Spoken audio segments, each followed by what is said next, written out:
What's up YouTube, I'm Mike, and today I'm talking again about Trenbolone, which has been getting a lot of negative press lately. Coach Greg Doucette just recently published a video about 5 days ago titled, "Don't Take Tren."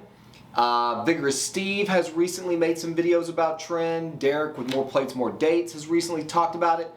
Basically, anywhere you go on the internet, all you read is negativity about Trenbolone. I've been researching it recently, and I found a couple of studies that I wanted to bring to light. I'm sure this is information that these three guys have read, or I assume that it is.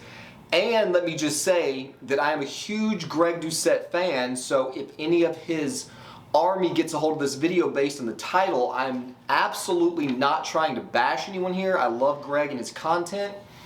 I just want to make this video because hopefully one of these three names, or somebody more intelligent than me in the bodybuilding community, will reply to this data.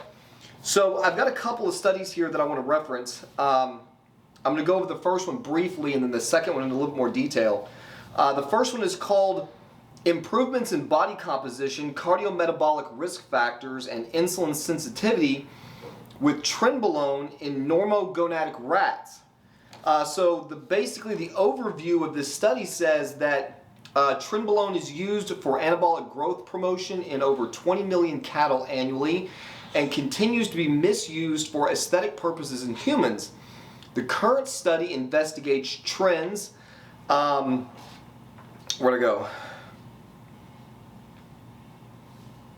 Tren's effects on body composition and cardiometabolic risk factors as its tissue selective effects on the cardiovascular system, liver, and prostate. It says in this study that they implanted 12 male rats with either an osmotic infusion pump, which is delivering either cyclodextrin vehicle or 2 milligrams per kilogram per day of Trenbolone for 6 weeks. So if I remember correctly doing the math, I'm about 81 kilos. That would be 160 milligrams of Tren per day, which is definitely not a small dose. It says that they did dual energy X-ray absorptiometry, assessment of body composition, organ wet weights, and serum lipid profiles, and insulin sensitivity were assessed. Cardiac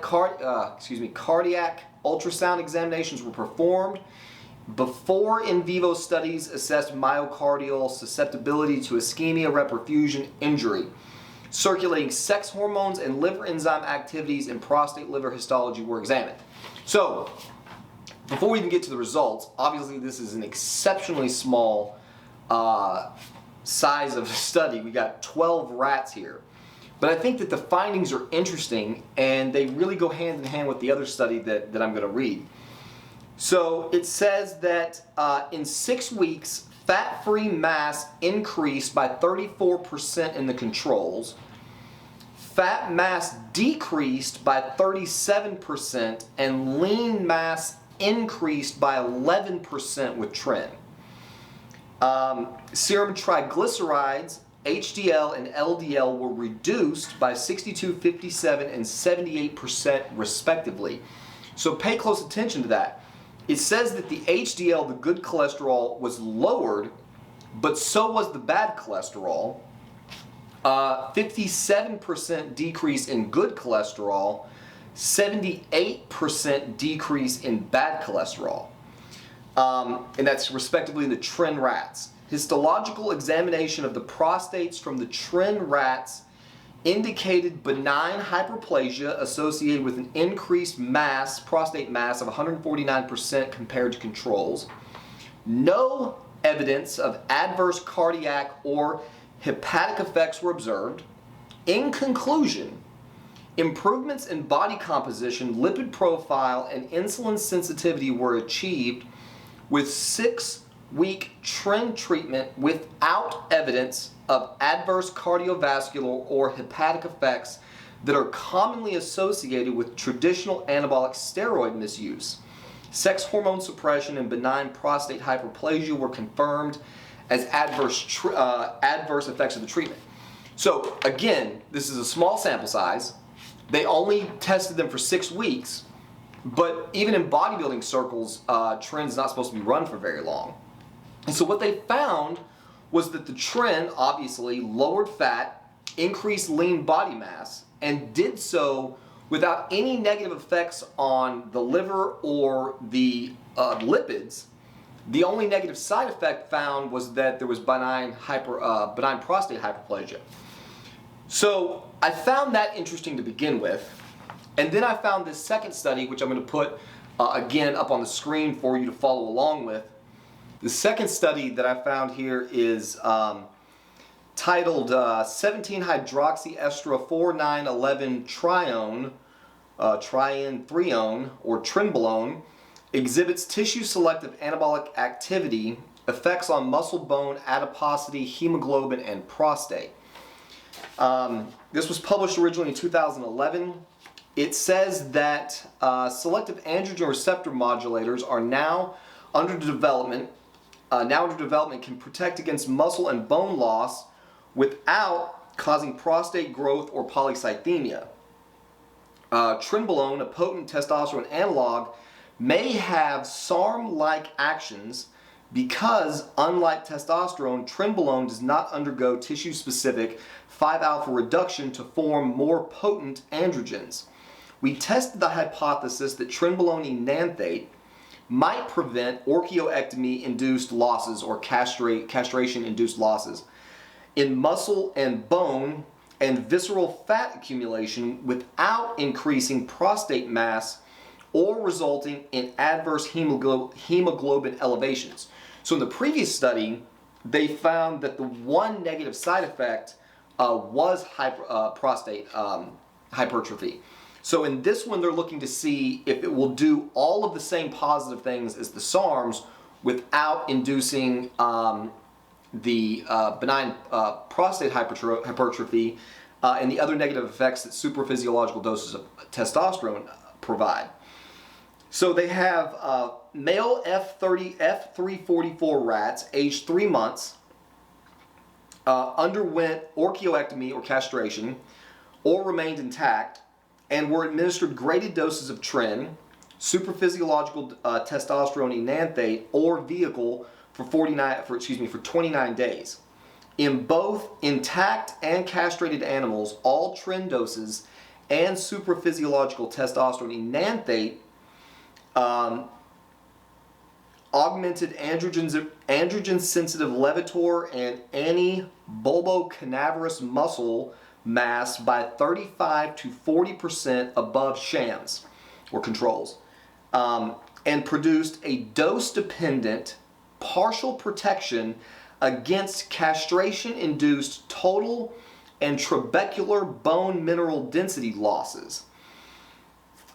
Says, and visceral fat accumulation. The lowest doses of tren successfully maintained prostate mass and hemoglobin concentrations at sham levels in both intact and castrated animals, whereas supraphysiological testosterone enanthate and high-dose tren elevated prostate mass by 84 and 68% respectively. So 2 things to note there.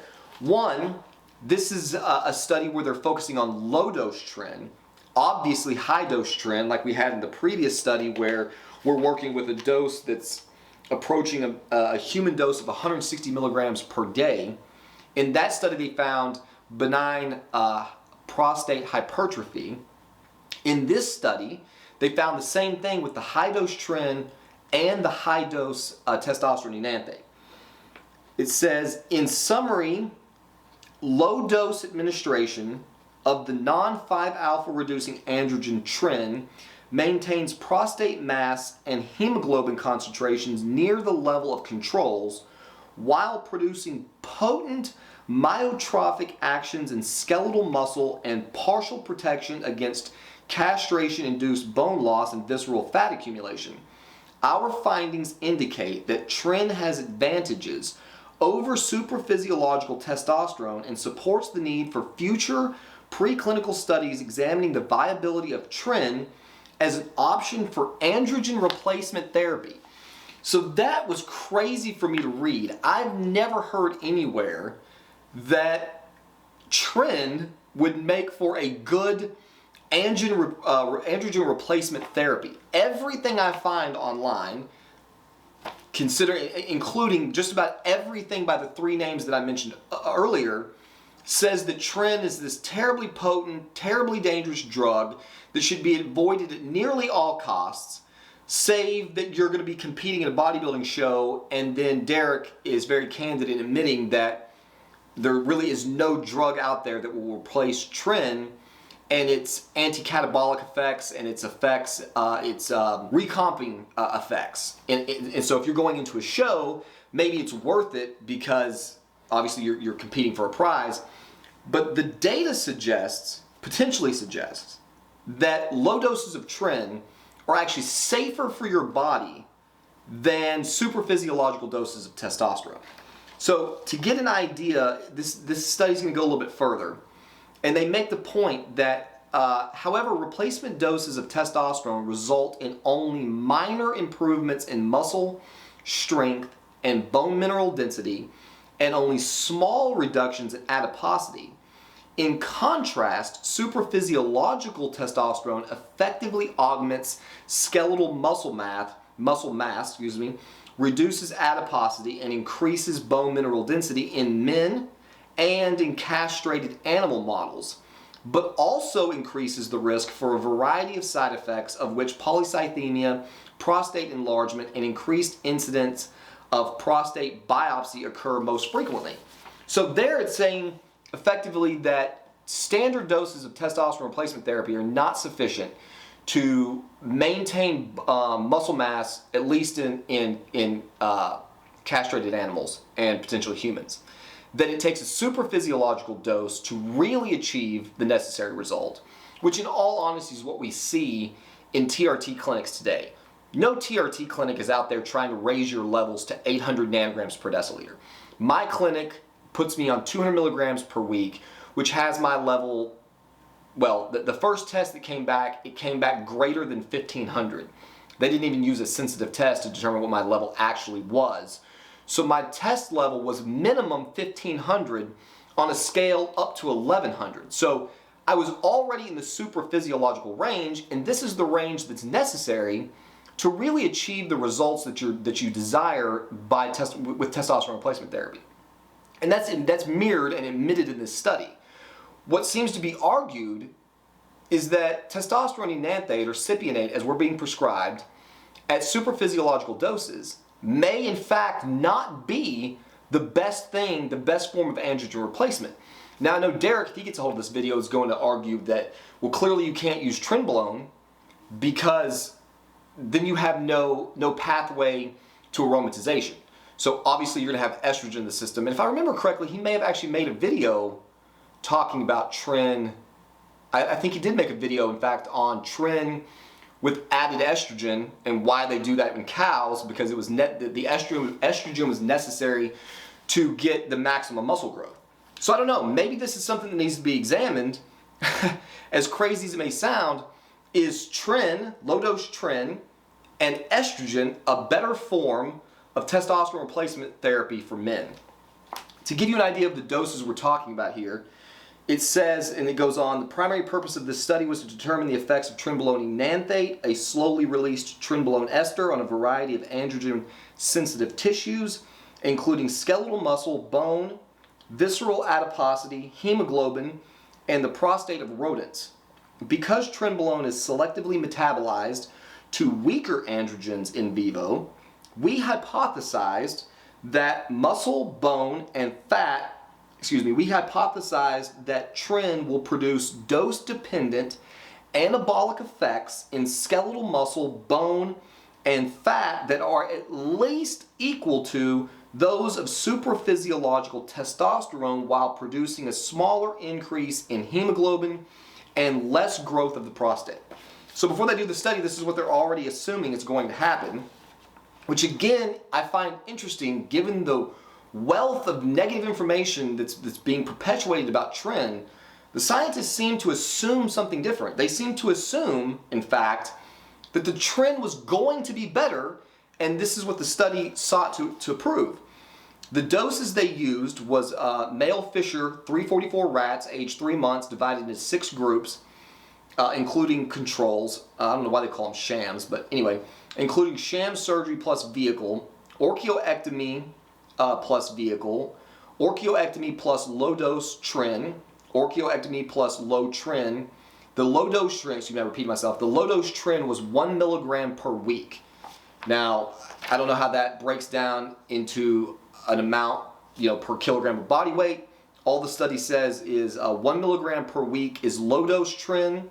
Moderate dose tren is 3.5 milligrams per week.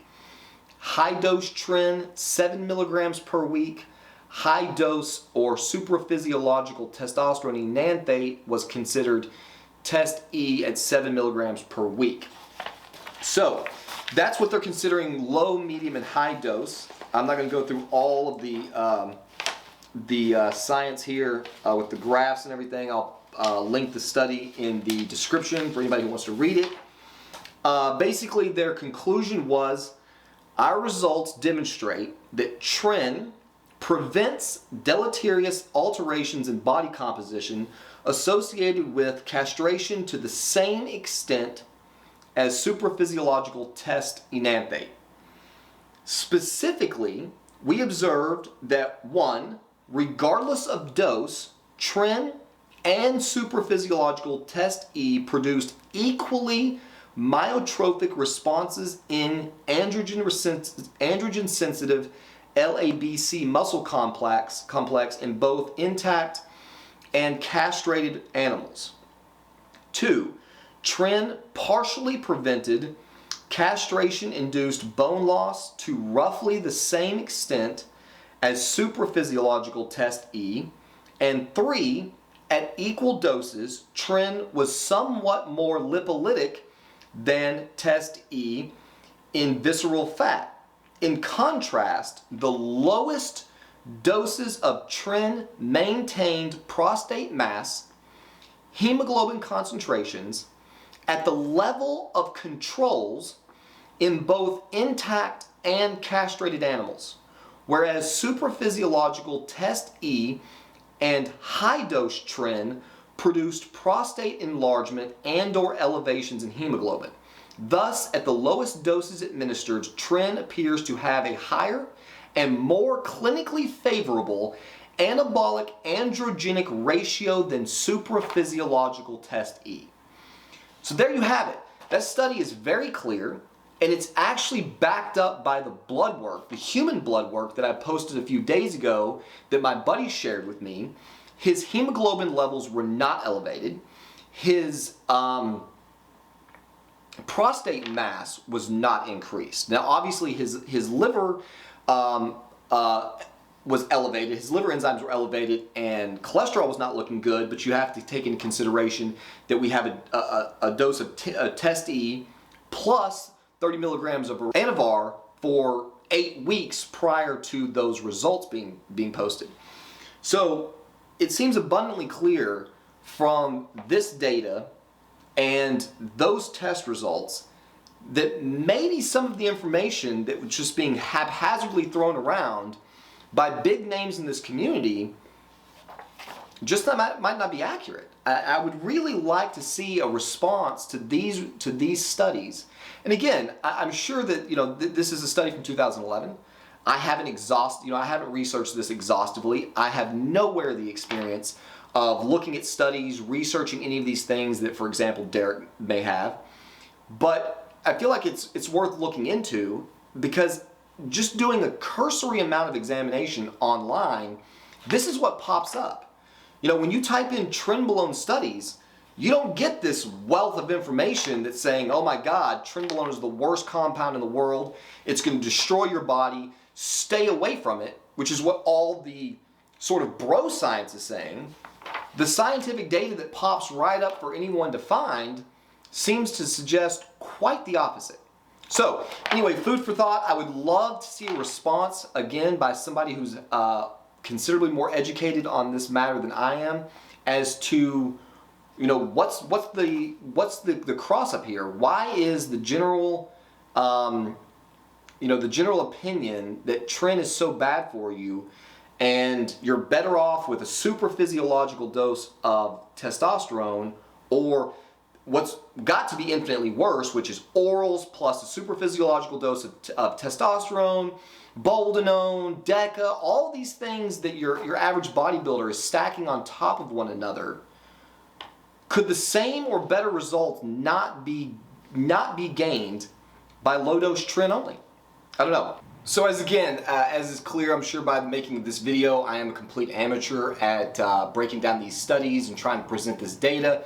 And again, I want to very carefully clarify, I am in no way trying to come after anybody here. I love Derek and Vigorous Steve and Greg Doucette's content. I feel like those guys have provided me such a wealth of information in my lifetime. I really enjoy all their content. I'm not trying to stir the pot here. I just wanted to make this video because I found this data, and really just personally, I want to get a better understanding of why it is that that tren has such a negative view in the general public. Hopefully from people who are more educated than I am, especially when there does seem to be some level of data out there to suggest otherwise. Like I said, I'm not going to beat this point. In closing, when I tried to research this topic, I was not hit with a bunch of studies showing that tren was this incredibly toxic steroid for human beings. You come across studies where tren gets into the water supply and induces sex changes in fish or reptiles or any other number of crazy things that you could talk about. So again, hopefully one of these guys will pick up this content and make a rebuttal video or response video sharing your views of what this data says, maybe in contrast to other studies you found or personal experiences you had, so that we can all have a better understanding of why the community seems to have the view that it does. So anyway, I hope you guys enjoyed this. I hope you got something out of it. Hopefully it was informational. Again, I'm not trying to promote the use of any illegal drugs in anyone's country. I just wanted to make a video because like I said in a previous video, I've always been kind of a student of bodybuilding pharmacology, and I find this data interesting. So I hope you did too, and we'll see you on the next one.